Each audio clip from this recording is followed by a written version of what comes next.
SM Store, amanah dalam muamalah. Bismillahirrahmanirrahim. Assalamualaikum warahmatullahi wabarakatuh.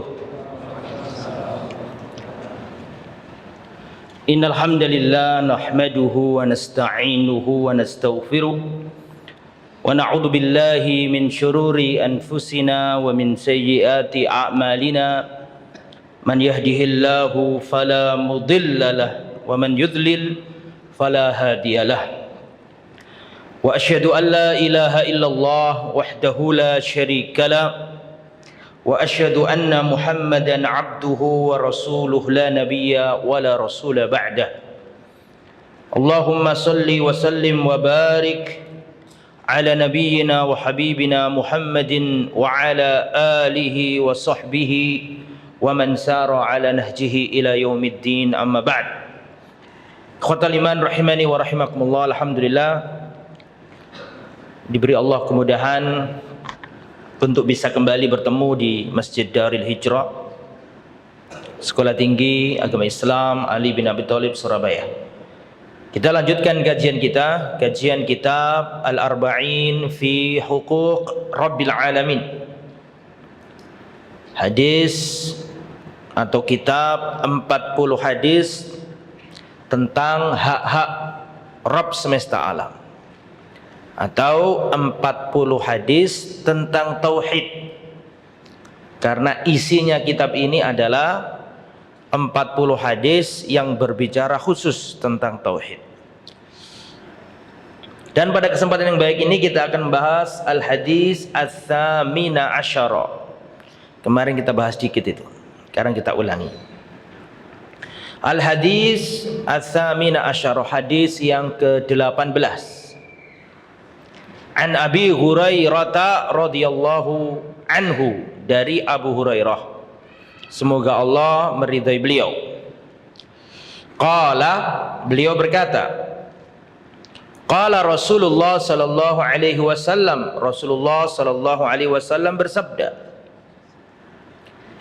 qala Allahu tabaraka wa ta'ala, Allah tabaraka wa ta'ala berfirman. Nah, ini seperti yang saya jelaskan kemarin, ini namanya hadis qudsi.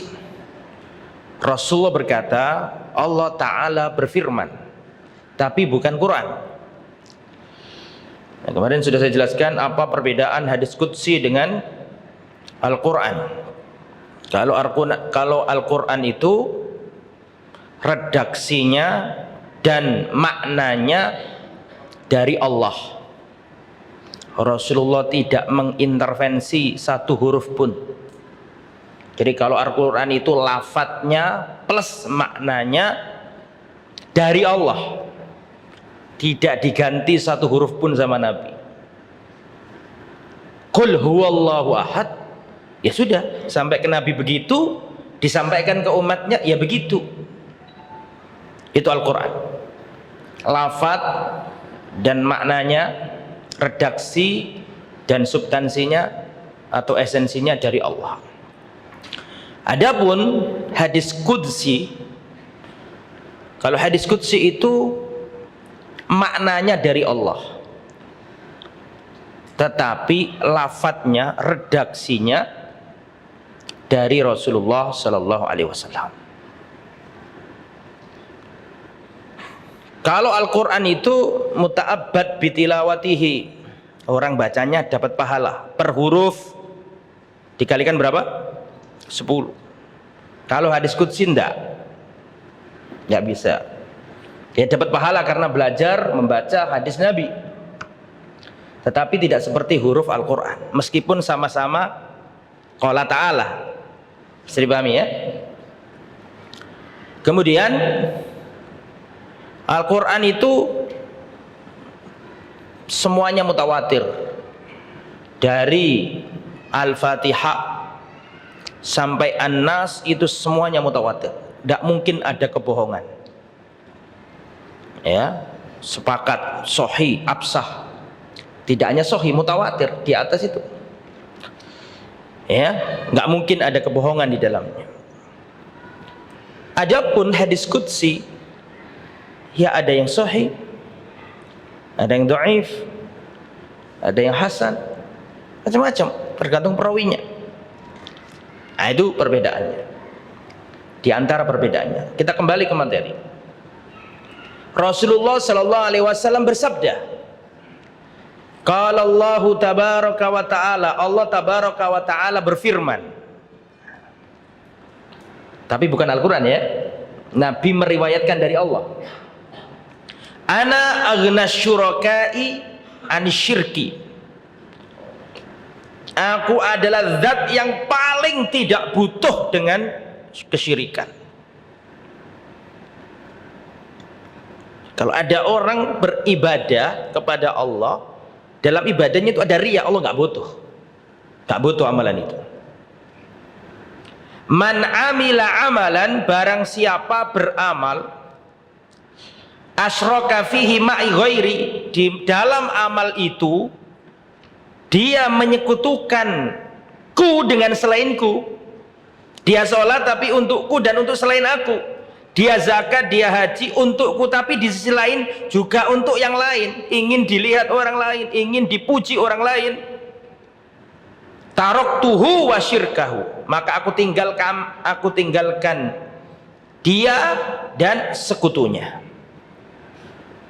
Allah nggak butuh amalan yang di dalam amalan itu ada kesyirikannya, ada mencari selain wajah Allah, entah dipuji manusia ataukah ingin dilihat manusia. Allah nggak butuh. Rawahu Muslim. Hadis ini diriwayatkan Imam Muslim. Pelajaran yang penting dari hadis ini adalah ikhlasun niyah, mengikhlaskan niat. Wa huwa min syurut qabulil a'mal. Dan ikhlas itu adalah di antara syarat diterimanya amal. Tanpa ikhlas tidak mungkin Allah menerima amalan kita, nggak mungkin. Makanya sering disampaikan oleh asatidz kita, min syurut qabulil a'mal al-ikhlas wal mutaba'ah wal ittiba'. Syarat diterimanya amal kan ada dua. Yang pertama al-ikhlas, la ilaha illallah, engkau beribadah hanya kepada Allah, tiada yang berhak disembah kecuali Allah. Ikhlas, itu syarat yang pertama supaya amal kita diterima. Yang kedua supaya diterima oleh Allah adalah al-mutaba'ah, al-ittiba', wa ashhadu anna Muhammad Rasulullah, dan saya bersaksi bahwasannya Nabi Muhammad utusan Allah. Itulah makna ittiba, bahwa ibadahmu harus mencocoki dengan apa yang dituntunkan Rasulullah sallallahu alaihi wasallam. Maka dari itulah Allah Subhanahu wa taala berfirman dalam surat Al-Mulk, alladzi khalaqal mauta wal hayata liyabluwakum ayyukum ahsanu amala. Allah menciptakan kematian dan kehidupan untuk menguji manusia, siapa yang paling bagus amalannya. Jadi Allah menciptakan hidup mati itu untuk menguji manusia, siapa yang paling bagus amalannya. Nah, amalan yang bagus itu syaratnya dua. Jadi Allah nggak mengatakan untuk menguji manusia siapa yang paling banyak amalannya. Tidak. Allah nggak menuntut dari kita banyak amal. Tidak. Tapi yang dituntut Allah dari kita adalah apa tadi? Ahsanuhum amal, yang paling bagus. Lah, amal yang paling bagus kata para ulama ada dua syarat. Syarat yang pertama adalah akhlasuhu, yang paling ikhlas. Semakin ikhlas semakin baik. Akhlasuhu, yang paling ikhlas. Yang kedua aswabuhu, yang paling benar sesuai tuntunan Rasulullah sallallahu alaihi wasallam. Di hadis ini mengajarkan kepada kita pentingnya ikhlas. Saking pentingnya ikhlas ini ya jamaah, sampai-sampai diantaranya Al-Imam Ats-Tsauri mengatakan, ma'alajtu syai'an asyadda alayya min niyati. Tidak pernah aku mengobati sesuatu melebihi pengobatanku terhadap niatku. Karena sekarang ikhlas, nanti nggak ikhlas. Jadi gampang berubah hati ini. Makanya para ulama salaf mengatakan ma'alajtu syai'an asyadda alayya min niyati. Tidak pernah aku mengobati sesuatu melebihi pengobatanku terhadap niatku. Harus diobati terus, dimurojaai terus, dilihat lagi, dievaluasi lagi. Karena gampang berubah-ubah niat kita itu. Nah ini ya. Jadi harus menjaga hati, biar di dalam hati kita ini niatnya benar hanya untuk Allah dalam beribadah. Lah, para ulama menjelaskan mengapa kok kita harus menjaga hati kita, niat kita supaya ikhlas. Ada beberapa alasan mengapa kita harus selalu menjaga hati kita agar selalu ikhlas karena Allah.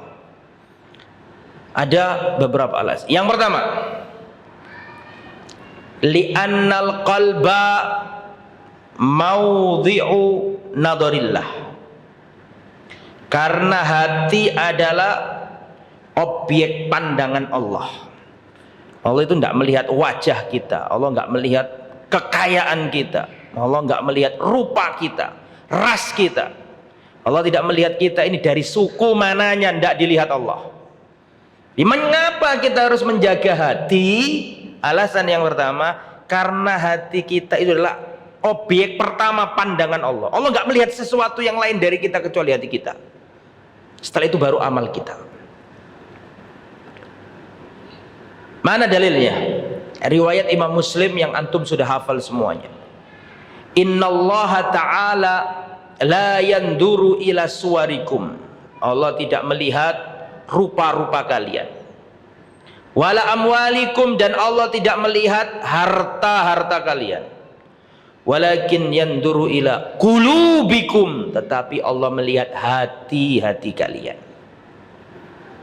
Wa a'malikum, dan Allah melihat baru setelah itu amal-amal kalian. Melihat hati ikhlas apa enggak?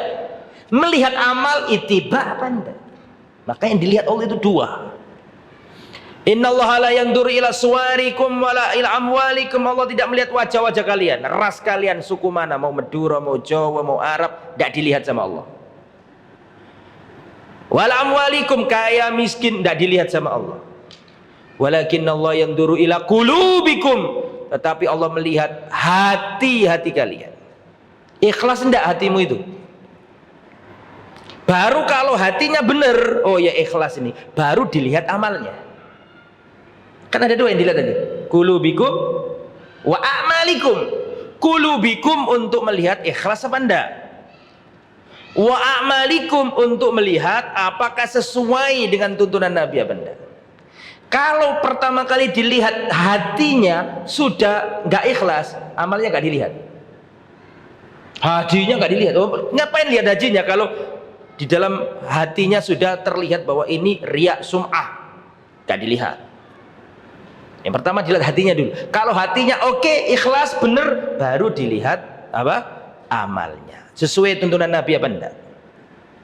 Tapi kalau ikhlas sudah gagal, maka amalnya enggak dilihat. Karena syarat amal diterima adalah apa tadi? Ikhlas karena Allah SWT. Jadi itu alasan yang pertama. Mengapa kok kita harus menjaga hati tetap ikhlas? Alasan yang pertama, karena hatimu itu yang pertama kali dilihat oleh Allah sebelum yang lain. Makanya dalam hadis dikatakan, innallaha nadhara ila qulubil ibad. Ini perkataan Abdullah bin Mas'ud. Abdullah bin Mas'ud sahabat Nabi yang mulia, termasuk ulamanya sahabat. Mu'ad bin Jabal hampir wafat. Ada seorang nangis di sisinya. Ditanya sama Mu'ad bin Jabal, kenapa engkau menangis? Aku menangis karena kita akan kehilangan banyak ilmu agama dengan kepergianmu. Kata Mu'adz bin Jabal, lah, ilmu tetap ada. Ilmu tetap apa? Ada. Carilah ilmu dari beberapa orang. Di antara yang disebut oleh beliau adalah Salman Al-Farisi, Abdullah bin Mas'ud, dan Abdullah bin Salam. Yang disebut siapa tadi? Mu'adz bin Jabal, Salman Al-Farisi, terus Abdullah bin Mas'ud dan Abdullah bin Salam. Abdullah bin Mas'ud itu ulamanya sahabat. Kalau ada Abdullah bin Mas'ud, sahabat yang lain tidak berani berfatwa. Seperti kisah Abu Musa Al-Asy'ari melihat orang yang berzikir jamaah bareng-bareng di masjid. Masih ingat kisah yang masyhur? Mau ditegur sama Abu Musa Al-Asy'ari, beliau mengurungkan, ditunda dulu, dipending dulu. Tapi beliau datang ke siapa? Abdullah bin Mas'ud, melaporkan itu. Itu menunjukkan bahwa Abdullah bin Mas'ud itu punya makanah khassah di kalangan sahabat, ahli fatwa. Abdullah bin Mas'ud ini pernah menasihati para tabi'in. Begini bunyinya, Innallaha nadhara fi qulubil ibad fawajada qalba Muhammadin khaira qulubil ibad. Allah Subhanahu wa taala melihat hatinya manusia yang ada di jagat raya ini. Fawajada qalba Muhammadin khaira qulubil ibad. Dan Allah menjumpai hatinya Nabi Muhammad adalah sebaik-baik hati di muka bumi, sebersih-bersihnya hati di muka bumi. Maka Allah pilih untuk menjadi Rasul. Summa nazarallahu ila qulubil ibad ba'da qalbi Muhammadin sallallahu alaihi wasallam. Kemudian Allah melihat hatinya para sahabat, kemudian Allah Subhanahu wa taala melihat hati-hatinya para sahabat Nabi setelah hatinya Nabi Muhammad. Atau kemudian Allah melihat hatinya manusia setelah hatinya Nabi Muhammad. Maka Allah menjumpai bahwa hati yang paling bersih adalah hatinya para sahabat. Maka Allah jadikan mereka adalah wuzara'a nabiyhi, para pembantu nabinya. Karena apa? Karena bersih hati. Karena bersih hati. Itu alasan yang pertama. Ya, alasan pertama, karena hati adalah yang dilihat oleh Allah pertama kali sebelum yang lain. Makanya sebelum sholat, rukun yang pertama apa? Rukun sholat yang pertama apa? Loh, kok masih mikir? Ya niat kan? Niat. Karena itu pertama kali yang dilihat Allah. Ya, makanya niat itu pertama kali. Nggak ada niat di belakang, itu nggak ada. Namanya niat terus di depan, karena itu yang akan dilihat Allah pertama kali. Harus benar niatnya. Karena Allah apa riya gitu loh. Yang kedua, mengapa kok kita harus menjaga hati? Membersihkan niat. Mengapa? Li'annal qalba hadafun lisyayatin. Karena hati adalah target utama setan untuk dirusak. Li'annal qalba hadafun lisyayatin. Karena hati, niat, hatinya kita itu adalah target utama setan untuk dirusak. Mengapa? Karena setan itu tahu ada ayat turun dari langit yang setan lebih paham dari kita. Saya ulangi ya. Ada ayat yang Allah turunkan dari langit yang setan itu menaruh perhatian penting terhadap ayat ini, yang kadang-kadang kita ini gak seberapa mikiri ayat ini. Yaitu ayat yang berbunyi dalam surat Asy-Syu'ara, yauma la yanfa'u malun wala banun. Pada hari itu, pada hari kiamat, tidak bermanfaat harta yang banyak dan anak keturunan laki-laki, gak bermanfaat. Illa, kecuali man atallaha biqalbin salim, kecuali orang yang datang pada hari kiamat membawa hati yang selamat. Jadi nanti pada hari kiamat itu semua gak bermanfaat. Hartanya dia, kedudukannya, jabatannya, pangkatnya, anak-anaknya yang pinter-pinter, gak bermanfaat. Illa, kecuali satu nih, Man atallaha biqalbin salim, kecuali orang yang datang kepada Allah dengan membawa hati yang selamat. Selamat dari apa? Selamat dari kesyirikan, selamat dari ketidakikhlasan, selamat dari sum'ah, hasad, kibir, riya, dan seterusnya. Lah, setan nggak pernah tinggal diem, karena ngerti setan itu pokoknya bekalnya menungso, bekalnya manusia pada hari kiamat itu hatinya. Makanya setan nggak pernah tidur, kecuali ingin maksudnya nggak pernah tidur selalu. Kan pernah ditanya tuh Hasan al-Basri pernah ditanya oleh seseorang, ayanamu iblis, apakah iblis itu tidur rehat santai-santai? Ayanamu iblis, apakah iblis itu tidur leha-leha santai-santai, bangkong, nggak bangun-bangun? Kata Hasan al-Basri, lau nama iblis lawajadna rohatan. Seandainya iblis itu tidur, niscaya kita ini bisa istirahat dari godaannya. Artinya maksudnya itu siang malam goda kita gitu loh maksudnya. Lah di antara target utama setan adalah merusak hati kita. Makanya kan ada ayatnya, alladzi yuwaswisu fi sudurin nas minal jinnati wan nas. Sebagaimana Allah itu tadi poin pertama, melihat yang pertama kali adalah hatinya manusia, maka setan paham. Berarti yang paling harus dirusak duluan ya hati. Itu adalah alasan yang nomor dua. Mengapa kok selalu menjaga hati kita agar ikhlas? Karena yang pertama kali yang diincar oleh setan itu hatinya. Kalau hatinya rusak, sholatnya rusak. Karena hati itu tempatnya tauhid. Betul apa enggak? Betul apa enggak? Hati tempatnya tauhid dan tempatnya syirik, tempatnya iman dan tempatnya kufur. Itu hati. Maka ini wadahnya harus dirusak dulu sama setan. Ya. Coba saya kasih ilustrasi antum. Ada orang dia ini judi. Dia judi. Setelah judi minuman keras, teler, mabuk, dia bangun sadar. Setelah sadar dia pulang ke rumah, dia mandi. Setelah itu dia sholat. Setelah itu dia baca Quran atau apa aja lah. Kan dosanya itu tadi tuh. Dosanya kan tadi ketika melakukan maksiat itu, betul apa enggak? Ketika dia pulang, dia sedekah. Ketika dia pulang, misalnya dia baca Quran, diterima enggak? Sah apa enggak baca Qurannya? Sah. Tapi coba bandingkan dengan kesyirikan. Ada orang datang ke Gunung Kawi minta kaya, dia pasang sesajen, terus dikasih mantra-mantra, minta kaya dia. Terus dia pulang, dia sholat. Pertanyaan saya, sholatnya sah apa enggak? Gak sah. Karena dalam hatinya itu masih ada keyakinan tadi itu. Lah itu yang ingin dirusak oleh setan.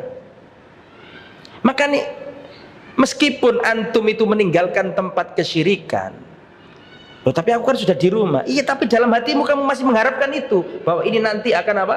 Aku akan kaya dengan ritual tadi itu. Berarti kan kesyirikan masih, kata orang Jawa, masih nempel di mana? Di hatinya. Beda dengan maksiat. Maksiat itu kamu melakukan sesuatu di tempat itu, ya sudah selesai tempat itu.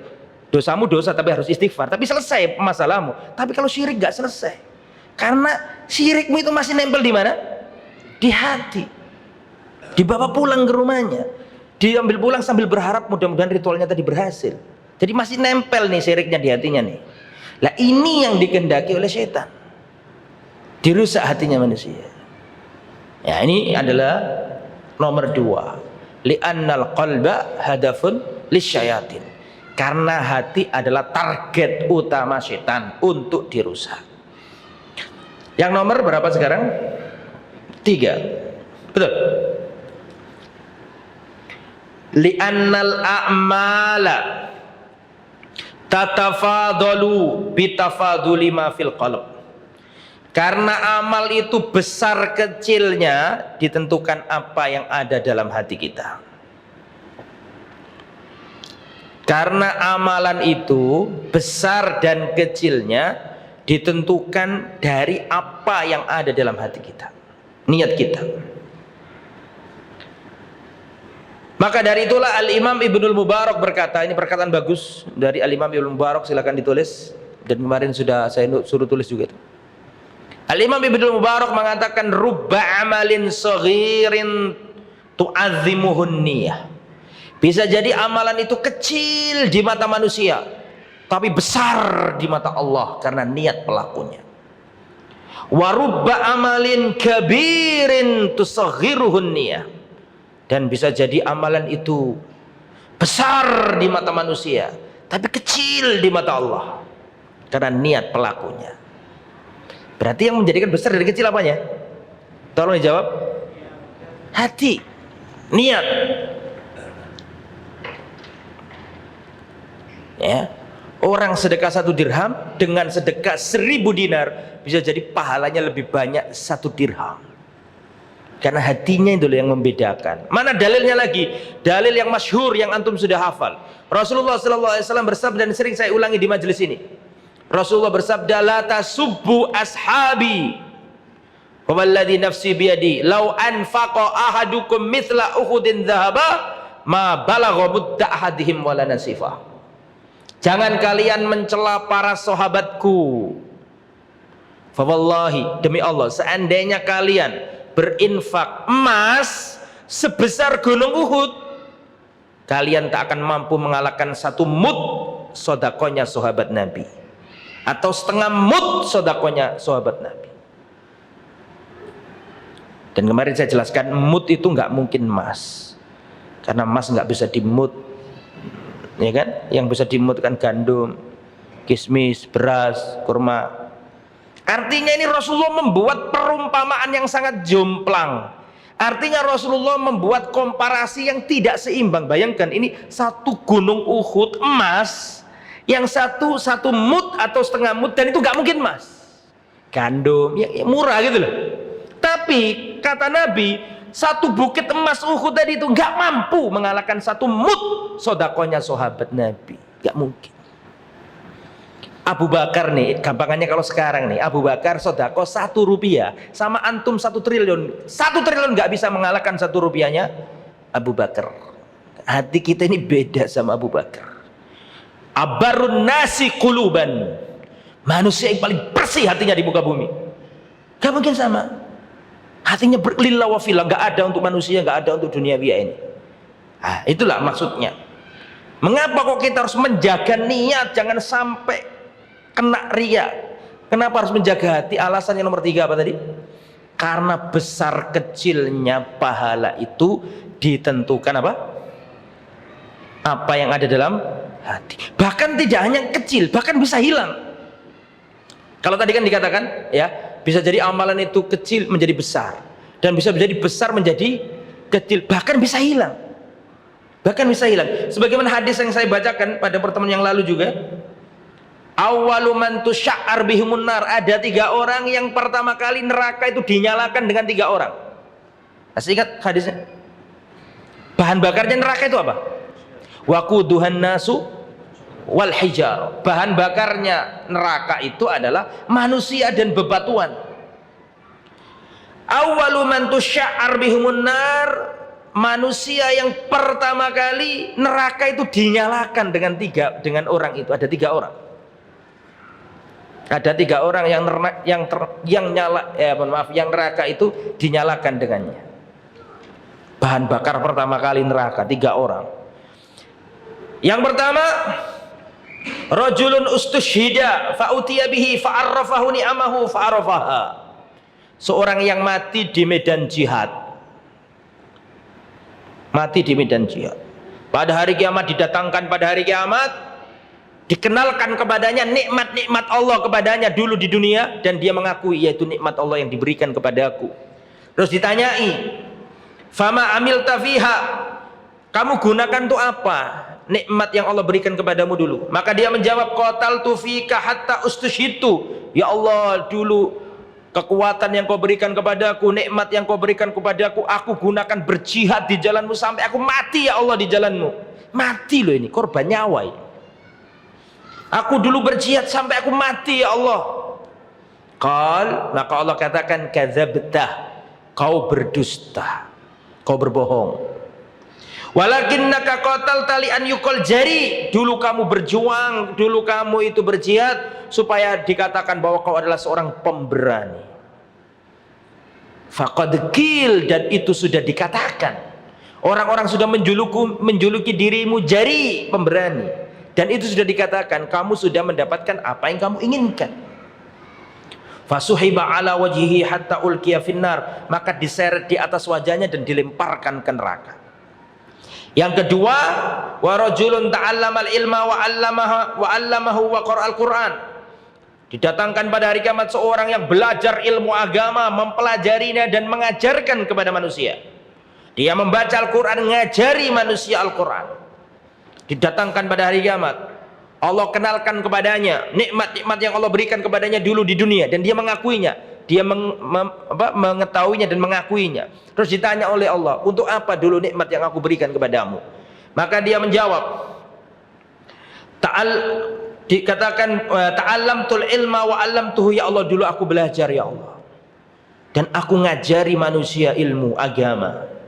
Wa qara'tu fikal Qur'an, dan aku membaca Al-Qur'an dan aku ajari manusia membaca Al-Qur'an untukmu ya Allah.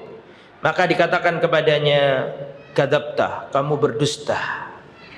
Walakinnaka ta'allamta al-ilma liyuqal alim, dulu kamu belajar supaya orang-orang berkata kamu ini alim, kamu ingin orang-orang menjulukimu alim, orang yang ahli ilmu. Dan engkau membaca Quran supaya agar orang-orang itu mengatakan, oh ini bacanya bagus, oh qari. Itu yang kamu inginkan. Faqad qil, dan itu sudah dikatakan di dunia dan kamu senang dengan pujian itu. Fasuhiba ala wajhi wa ulki hatta ulqiya finnar, maka diseret di atas wajahnya hatta ulqiya finnar, dan dilemparkan ke neraka. Yang ketiga, wa rajulun wasa'allahu alaihi wa atahu min asnafil mal kullih. Ini orang dikasih oleh Allah harta yang melimpah ruah, luas, hartanya banyak. Kemudian didatangkan pada hari kiamat, ditampakkan kepadanya nikmat-nikmat Allah dan dia mengakuinya. Terus ditanya, untuk apa dulu nikmat itu? Maka dia menjawab, ma taraktu min sabilin bihi. Dia mengatakan, ma taraktu min sabilin tuhibbu an yunfaqa fiha illa anfaqtu fiha laka. Tidaklah aku tinggalkan jalan-jalan yang engkau ingin agar manusia berinfak di dalamnya, kecuali aku berinfak sebagaimana yang kau inginkan ya Allah, untukmu, karenamu ya Allah. Maka Allah katakan, kadzabta, kau berdusta. Walakinnaka fa'alta liyuqal huwa jawad. Akan tapi kamu dulu melakukan itu supaya orang-orang menjulukimu jawad. Apa jawad? Dermawan. Faqad qil, dan itu sudah dikatakan di dunia dan kamu sudah mendapatkan yang kamu inginkan. Kemudian diseret di atas wajahnya dan dilemparkan ke neraka. Inilah ya jamaah, hadis ini hadis sahih diriwayatkan Imam Muslim. Ini hadis yang membuat takut para salaf. Hadis ini tidak hanya besar jadi kecil, hilang. Loh, tidak cukup hilang, disiksa di neraka. Seandainya orang gak ikhlas itu cukup ibadahnya hilang tok, itu sudah ruginya besar. Ini tidak cukup hilang pahalanya, tapi diapakan?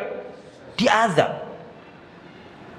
Aku nggak ikhlas gak apa-apa, paling kan nanti nilainya 0 dan tidak apa-apa, aku sudah banyak nilai pahalaku kok. Masalahnya bukan sekedar sifar 0, bukan, tapi itu diazab karena ketidakikhlasanmu. Nah ini makanya alasan yang nomor 3 tadi apa? Kenapa kok menjaga hati kita? Apa tadi nomor 3 tadi? Karena besar kecilnya pahala dilihat dari hati dan niatnya. Terus yang nomor berapa sekarang? 4. Mengapa harus menjaga hati? Li'annal qalba li'anna salahal jawarihi bi salahil qalbi. Karena baiknya seluruh anggota tubuh jika baik hatinya.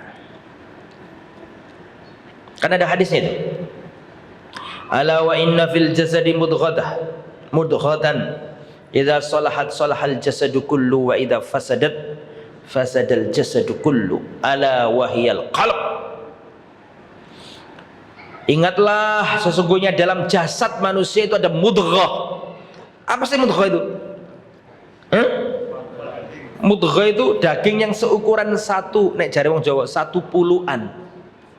Nek bahasa Indonesianya 1 suapan. Paham maksudnya? Berarti kecil atau besar? Kecil. Mudghah itu yang ditelan 1 suapan itu mudghah. Nah, tadi berupa apa? Segumpal apa? Daging. Kalau ini baik, baiklah seluruh tubuh. Kalau ini rusak, rusaklah seluruh tubuh. Ala wahil qalb, ingatlah itu adalah hati, mudghah. Ala wahil qalb. Nah, perhatikan sekerat daging. Kalau hatinya seseorang, sebenarnya qalb itu jantung ya. Sebenarnya, tapi kita sudah salah kaprah, sudah terlanjur. Hatiku sakit, aduh hatiku loro. Kalau menurut anggota tubuh kita yang namanya hati itu di sini apa di mana? Kan nggak di sini toh. Ini apa ya? Jantung toh. Nah kita ini sudah salah terjemahan nokat biyen itu. Al qalbu yadukku, hatiku berdetak. Jantungmu yang berdetak itu. Al qalb itu hasilnya apa? Jantung, tapi sudah terlanjur kita nurut, gak apa-apa lah kita. Ala wahiyal qalb, yaitu jantung. Juga enak juga kan? Karena sudah terlanjur dulunya itu diartikan apa? Hati. Lah, kalau hatinya baik, lisannya baik, ngomongnya baik, zikir, tutur bahasanya pun baik. Kalau hatinya baik, matanya baik, melihat yang baik, menyaksikan yang baik, baca Al-Quran, melihat yang baik-baik, datang gajian, melihat yang baik-baik. Karena hatinya baik.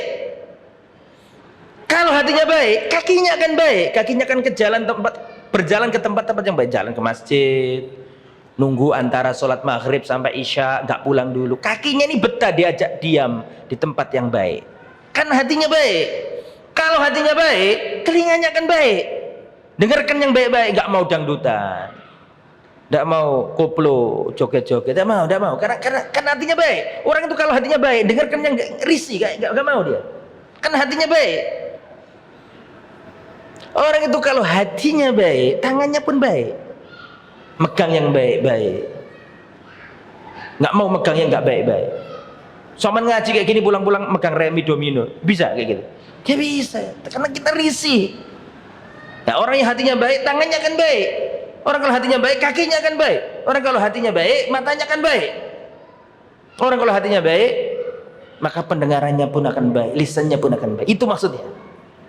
Wa idza fasadat, kalau hatinya rusak, fasadal jasadu kullu, maka rusaklah seluruh tubuhnya. Orang kalau hatinya rusak, ada kesyirikan, ada ketidakikhlasan, ada hasad, terdengki, itu rusak semuanya. Matanya kalau melihat orang dapat nikmat, stres ya. Kalau orang hatinya itu rusak, matanya akan melihat yang rusak. Kalau orang itu hatinya rusak, telinganya akan senang mendengarkan yang rusak-rusak, nyanyian, hiburan. Orang yang mencari hiburan dengan ya mendengarkan musik-musik, itu tanda gersangnya hati. Sehingga dia mencari kebahagiaan yang lain. Seandainya dia itu menemukan kebahagiaan di hatinya, nggak perlu itu semuanya. Orang yang suka berbicara, saya ke Australia, saya ke Hong Kong, saya ke Jepang, saya ke Paris, itu tanda orang yang gersang jiwanya. Wallahi, seandainya dia menemukan kebahagiaan dari membaca Al-Quran, seandainya dia merasakan kebahagiaan dengan hudur fi majalis ilmu, dia nggak akan bangga dengan itu semuanya. Ketika hati tidak menemukan kelezatan dalam ibadah, maka jasadnya akan mencari kebahagiaan yang liar. Saya ulangi ya. Setiap hati yang tidak menemukan kelezatan ibadah, maka jasadnya akan menuntut dengan mencari kenikmatan yang lain. Ada pun orang yang, antum tahu Syekhul Islam Ibnu Taimiyah itu, ketika dimusuhi oleh kaumnya, ketika dimusuhi oleh orang-orang, Ibnu Taimiyah mengatakan, aku nggak ngurusi mereka. Seandainya mereka memenjarakan aku, maka penjara bagiku adalah khalwah, menyendiri dengan Allah. Seandainya mereka ini mengasingkanku di suatu negeri, maka bagiku itu adalah tamasyah. Dan seandainya orang membunuhku, itu adalah kesyahidanku. Enggak perlu mencari kebahagiaan yang lain, cukup di hatinya. Fa inna jannati fil qalbi, sungguhnya surgaku ada di hatiku. Kembali ke materi. Nomor berapa sekarang? 5. Kenapa harus selalu mengawal hati kita, niat kita ini harus dikawal terus agar tidak salah? Yang nomor 4, li'annal qalba katsirut taqallub. Karena hati ini sering berubah-ubah. Makanya hati dalam bahasa Arab qalb, al-qalbu itu diambil dari kata-kata taqallub. Dari satu akar kata. Qalbun katsirut taqallub. Antum dulu kalau belajar tajwid kan ada namanya iqlab, betul kan? Membalik dari nun menjadi apa? Mim, karena bertemu dengan huruf ba. Betul apa enggak? Lah, hati dalam bahasa Arab itu qalbun. Kenapa? Karena suka terbolak-balik. Sekarang ikhlas, khusyuk ini. Pulang-pulang nyolong sandal. Tapi di sini enggak ada, masjid ini steril dari orang nyolong sandal, alhamdulillah. Tapi di tempat lain tidak menutup kemungkinan. Sebagaimana ada ulama su', ya ada jamaah su' juga. Ada. Niat datang ke masjid. Tapi alhamdulillah di tempat ini tidak ada. Tempat ini baik-baik orangnya. Alhamdulillah. Insyaallah tidak ada ya. Tapi kan sudah bukan rahasia lagi di tempat-tempat lain. Bahkan ditampilkan di YouTube, di CCTV itu ada. Niat sholat tapi sambil memantau. Kalau ada orang lengah pasnya diambil. Lu ajar kayak gitu. Nah itu namanya seperti yang kita sampaikan tadi ya. Hati itu berubah-ubah. Hati berubah-ubah, makanya harus dijaga terus ya. Makanya Rasulullah mengatakan la qalbu ibni Adam asyaddu inqilaban minal qidr idza istajma'at ghaliyah. Hatinya manusia ini lebih gampang terbolak-balik daripada bejana yang ada airnya mendidih. Antum tahu air kalau mendidih kan gampang bolak-balik kan? Nah, gampang bolak-baliknya air itu lebih cepetan hatinya manusia. Sekarang khusyuk, besok wallahu a'lam. Sekarang nangis-nangis di masjid, pulang ketemu istrinya pegang gitar, ya berubah. Ada istri pakai gitar, anaknya pegang piano, berubah. Hati itu berubah-ubah. Antum sekarang nih, makanya ada faedah dari Al-Imam Ibnu Qayyim Al-Jauziyah. Jika Allah membukakan pintu kebaikan bagimu, segera lakukan. Kalau engkau tunda, besok nggak akan jadi. Karena engkau nggak tahu kapan pintu itu akan ditutup oleh Allah. Antum sekarang nih, duh kasihan ya orang itu. Saya mau infak kepada orang itu. Dipikir-pikir, besok aja lah. Besok gak ngira itu. Betul apa enggak? Dia ingat orang tuanya. Aduh, saya ingat orang tua. Saya mau silaturahim. Besok aja lah. Besok gak sih itu, nggak jadi. Karena hatinya manusia itu berubah-ubah. Makanya kata para ulama, idza fatahallahu laka baban fa asri. Kalau Allah bukakan pintu kebaikan bagimu, segera lakukan. Karena besok gak akan lagi. Karena besok pintu sudah ditutup sama Allah. Karena hatinya manusia suka berubah-ubah. Nah, terus yang nomor 6. Mengapa kita harus menjaga hati? Li'anna amradul qalbi khafiyah. Karena penyakitnya hati itu tersembunyi. Berbeda dengan penyakit jasad. Harus dijaga. Orang kalau punya penyakit hati, dirinya nggak tahu, yang tahu orang lain. Tapi kalau penyakit jasad, orang lain nggak tahu, tapi dirinya yang tahu. Saya ulangi ya. Seseorang terserang penyakit flu atau demam. Sebelum orang lain tahu, yang tahu duluan siapa? Yang menderita, pasiennya itu. Pertama nggak enak semuanya, tenggorokan kayak gatel ya kan? Wah, ini tanda-tanda. Sebelum orang lain tahu, dia tahu dulu. Itu kalau penyakit jasad. Adapun penyakit hati, penderitanya nggak tahu. Orang itu nggak tahu kalau dirinya sombong. Orang itu nggak tahu kalau dirinya hasad. Yang tahu siapa? Orang lain. Makanya harus dijaga hati kita. Kemudian ikhwatal iman rahimani wa rahimakumullah. Para ulama menjelaskan tentang masalah niat ini. Jadi tadi kan dikatakan dalam hadis Allah nggak butuh kesyirikan yang dilakukan hamba. Jadi hamba melakukan amal soleh terus diiringi dengan kesyirikan, Allah nggak butuh, kan gitu tadi ya. Nah, berarti di sini kan kadang-kadang niat manusia itu bercampur dengan niat yang lain. Nah, ini dibahas oleh para ulama. Niat itu harus ada fungsinya. Apa sih fungsinya niat? Ada beberapa hal merupakan fungsi dari niat. Fungsi niat yang pertama, antum tulis ya. Fungsi niat yang pertama, tamyizul ibadat ba'duha an ba'din, untuk membedakan antara ibadah yang satu dengan ibadah yang lain.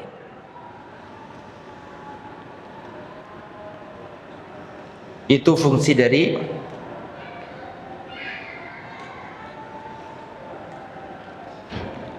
dari niat yang pertama, membedakan antara ibadah yang satu dengan ibadah yang lain. Saya kasih contoh. Ada seorang ibu-ibu Ramadan kena haid, otomatis punya hutang, betul? 7 hari anggaplah, atau 8 hari, ya, anggaplah saja 7 hari. Otomatis dia harus membayar di hari lain 7 hari, betul?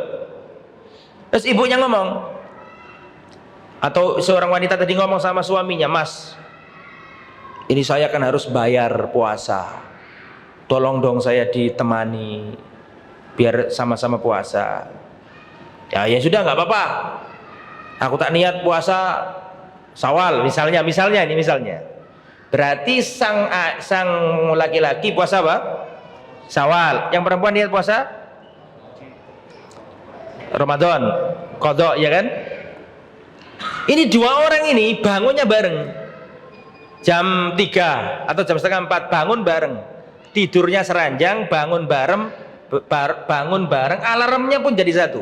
Setelah itu bangun, makan bersama, piringnya jadi satu, nasinya sama, lauknya sama, ya, menunya pun sama, nggak ada perbedaan.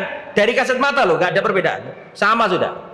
Setelah itu sama-sama puasa sampai maghrib berbuka bersama lagi, satu piring lagi, lauknya ya sama. Saya mau tanya, tolong dijawab, dari sisi amalia zahir sama nggak ini? Menunya sama, mulainya bareng, kegiatannya pun sama, prosesnya sama, bukanya pun bersama-sama bareng, nggak ada perbedaan. Tapi ada yang membedakan, apa? Niat. Jadi fungsi dari niat adalah membedakan antara ibadah yang satu dengan ibadah. Mungkin amaliannya sama, tapi nilainya di sisi Allah beda. Ini puasa wajib, ini puasa sunnah. Karena apa? Niat. Niat inilah tuh fungsinya adalah membedakan antara ibadah yang satu dengan ibadah yang lain. Yang nomor 2, fungsi dari ibadah adalah membedakan antara al-ibadat wal adat. Tamyiz al-ibadat anil adat, membedakan antara ibadat dengan istiadat, ibadah dengan adat kebiasaan. Saya kasih contoh, karena kalau nggak dikasih contoh kan nggak jelas. Dikasih contoh. Ada orang hari Jumat dia keramas, niatnya ya hari Jumat. Karena hari Jumat kan disunahkan kita apa? Mandi besar, betul ya? Mandi besar. Ada orang satunya niat mandi besar keramas karena memang dia ketombenya banyak. Ya? Bukan karena ini hari Jumat, nggak ngerti, dia nggak pernah belajar, nggak pernah mondok, pokoknya dia memang gatelen, kapan rambutnya dia, samponya sama, kamar mandinya juga sama, gayungnya juga sama, tapi nilainya di sisi Allah beda apa enggak? Beda. Ini yang satu niatnya ibadah hari Jumat harus mandi besar, ini niatnya cuma ngilangkan ketombe tadi itu. Ini ibadah, ini adat, kebiasaan. Nah, itu fungsi nomor berapa? 2. Fungsi niat yang nomor 3 adalah untuk membedakan kepada siapa kamu beribadah, untuk membedakan, ya, untuk siapa kamu ibadah. Saya mau tanya, tolong dijawab, tolong dijawab. Ada dua orang sama-sama sholat tahajudnya, panjangnya sama, bacaan suratnya sama, sama-sama tartilnya misalnya. Apakah pasti nilainya sama di sisi Allah? Belum tentu, tergantung kepada untuk apa kamu ibadah. Yang satu niat ikhlas karena Allah, yang satu pengen dipuji mertua misalnya, kita kan nggak tahu. Nah, jadi fungsinya di situ untuk membedakan kepada siapa ibadah ini diperuntukkan, itu maksudnya. Untuk membedakan ibadah ini untuk siapa diperuntukkan. Nah, kemudian sekarang pembahasannya pembahasan terakhir tentang masalah bagaimana hukum amal kecampuran riya. Apakah amal yang kecampuran riya itu batal apa enggak? Sampai sholat terus riya, diterima Allah apa enggak? Terperinci. Perincian yang pertama, jadi saya ulangi, amal tercampur riya itu ada beberapa perincian. Perincian yang pertama adalah ini amal aslinya niatnya memang bukan untuk Allah. Dia nggak pengen sholat, tapi karena wah nggak enak sama ustadznya nggak sholat, dia terpaksa sholat. Murni riya, nggak ada untuk Allah. Batal, berdosa, syirik besar. Tidak semua riya itu syirik kecil. Dijelaskan Syekh Utsaimin. Tidak semua riya itu apa? Syirik kecil. Bisa jadi syirik besar. Saya ulangi, perincian pertama, tadi kan nggak kecampuran. Sekarang yang kecampuran ini yang bagaimana? Yang pertama, orang ini pada dasarnya niatnya ikhlas. Sholat niatnya ikhlas lillahi ta'ala. Terus di tengah perjalanan sholat itu ada orang yang dia hormati. Oh, dia baguskan sholatnya, dia perpanjang bacaannya, karena ingin dilihat oleh orang yang dia kagumi tersebut. Dan dia terus dalam riyaknya sampai terbawa salam. Paham maksudnya? Ini batal enggak? Batal enggak? Bukan batal enggak, apa? Diterima enggak sholatnya? Sholat diterima apa enggak? Niatnya ikhlas karena Allah. Pertama kali maksudnya.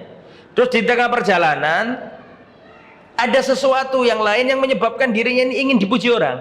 Dalam sholatnya tadi, ingin dipuji orang, diperbagusi bacaannya, diperpanjang, diperlama. Tujuannya supaya dipuji orang itu. Sampai terbawa apa? Salam, selesai dalam kondisi riya. Diterima enggak sholatnya? Diterima? Diterima? Tidak diterima, karena dia menyeleweng dari niat asalnya. Jelas ya? Yang kedua, niatnya ikhlas karena Allah. Di tengah perjalanan muncul riya, ingin dipuji manusia, ingin dilihat dan ingin dipuji orang. Terus dia sadar, dia balikkan lagi, ikhlas lagi, sampai ke bawah salam, tetap ikhlas. Gimana? Diterima Allah apa enggak? Dia sholat karena Allah, tiba-tiba datang calon mertuanya, oh tambah khusyuk dia sholat. Nah, setelah itu dia, oh ya nggak boleh nih, sadar dia, dikembalikan konsentrasi untuk Allah Subhanahu Wa Taala. Dia kuas, dia singkirkan perasaan jahat tadi itu. Akhirnya dia kembali ke jalur yang benar sampai salah. Sah apa enggak? Diterima apa enggak? Diterima. Diterima. Yang nomor 3,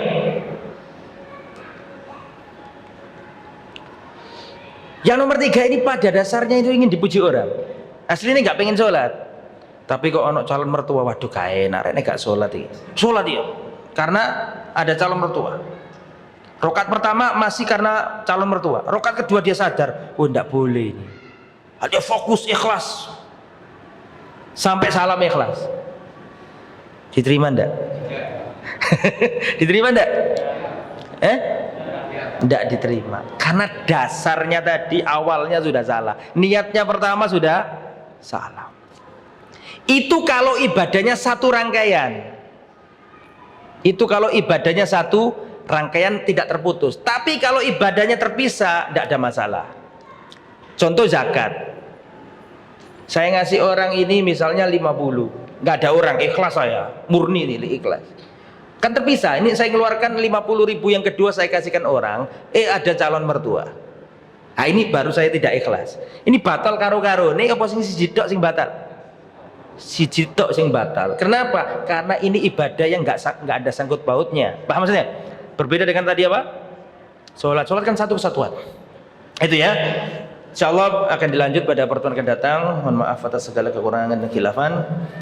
Jadi tadi belum saya jelaskan ya. Riya itu hukumnya ada syirik besar dan syirik kecil. Kalau riya mahd dari awal tidak niat untuk Allah, tapi untuk manusia, maka ini adalah bisa syirik besar. Tapi kalau dia itu untuk Allah, tapi ingin dipuji orang, nah itu yasirur riya atau syirik kecil. Wallahu a'lam bishawab.